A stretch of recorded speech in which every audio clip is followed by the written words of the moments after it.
Okay, sidechaining. So the best way to explain sidechaining is it just means when two sounds happen at the same time and you want to prioritize one or the other, sidechaining tells which one will win, right? So if we say I have a kick and a synth both happening, and when they happen at the same time, I want the kick to win. In other words, I want the synth to get out of the way of the kick.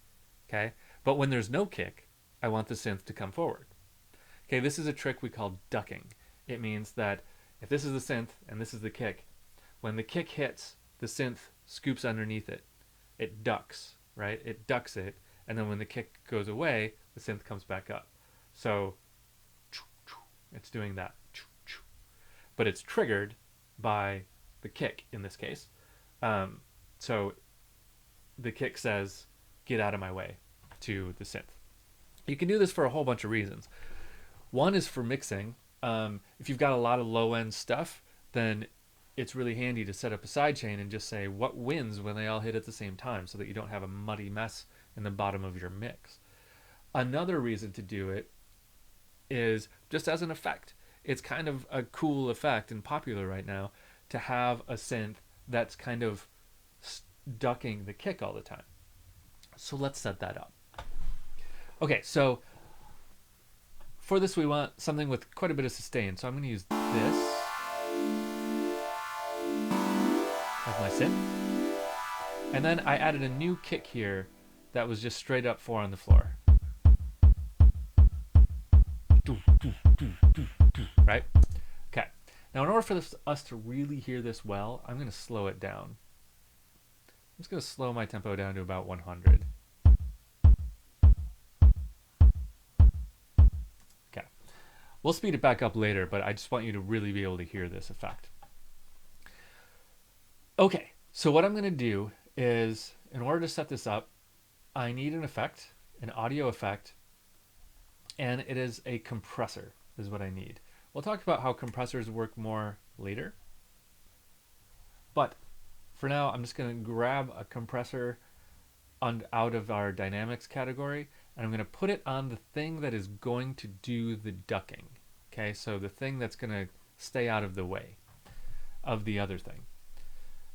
Okay, so the compressor is going to look at the signal for the kick, and it's going to say, when there's signal, lower volume. Okay, so here's my compressor. I'm going to click this little arrow up here, and that's going to get me my sidechain controls. So I'm going to turn on sidechain, and then it's saying, what do you want me to listen for? Okay, so I'm going to go down here, and the track I'm looking for is 12 E-Kick 2. Okay, so I'm going to say audio from 12 E-Kick 2. Okay, and I can choose post effect or pre-effect. Not going to worry about that for now. Okay, now, just out of the box, let's hear it. So I'm going to solo these 2 tracks. So we're just going to hear this kick and this synth. Okay, so here's my kick coming in. Here's my synth coming out. Now it's important to remember that we're not hearing our kick through this channel. Right? If I solo just the synth, the kick isn't coming through here. We're only monitoring the kick here. Our compressor is looking at the kick, but it's not playing the kick through this channel. There's no audio coming through. But I want to hear the kick. So I'm going to solo the kick channel as well. Okay, so now I'm going to lower my threshold. This GR is gain reduction. That's how much the synth is ducking to stay out of the way of the kick. So if I want that really kind of cool scooped sound, I'm going to pull my threshold way down. Okay, now you can really hear it, right?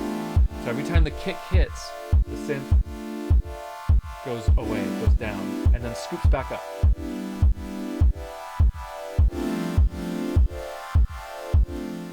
Now I can control the speed at which it gets out of the way and the speed at which it goes back up. The speed at which it gets out of the way is here in this attack, and the speed at which it goes back up is this release. parameter. Okay, I can control how aggressive it is through this ratio. I'll talk more about these factors once we talk about how compressors work. But that's basically it. I now have a very aggressive sidechain happening. And one thing that's kind of cool about this is that you can even mute the kick. So I don't need to hear that kick to use it to create that effect in my synth. Right? So now my kick is muted, but the compressor is still monitoring it to get the sidechain amount. Let's hear that in context of our whole track.